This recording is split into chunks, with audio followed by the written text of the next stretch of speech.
Já vás zdravím a dnes jsem si pro vás připravila jednoduchý test make-upu a přítomnost minerálních olejů v něm.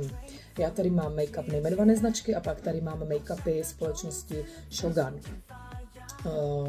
Tento test ve vodě nám vlastně ukáže, jak se make-up chová na naší pleti, protože minerální oleje jsou nežádoucí složky v kosmetice a ucpávají pory. Při dlouhodobém působení způsobují i kožní problémy.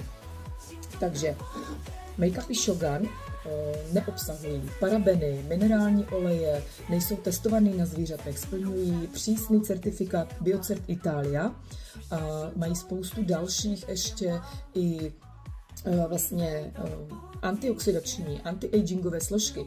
Mají extrakt z černé růže, mají z kosace, z ženšenu, olej z kakaových, z makových semínek, ze zeleného čaje. Takže tento make-up není jenom make-up, který schová nedokonalosti, ale nakonec vám ještě i pleť vyživí a dodá spoustu potřebných a cenných věcí.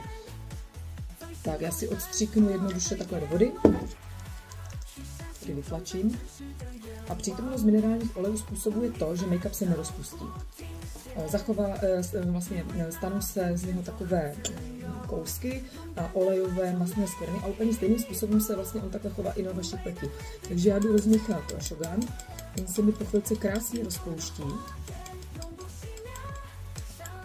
A tady mám jiný make-up, jiné značky a ten vidíte, jo, ty cucky, ty kousky, jak to tam lítá. A vlastně tohle to máte na té pleti, takže potom i to odličování musí být daleko delší, abyste opravdu vlastně tohleto všechno z té pleti dostali pryč.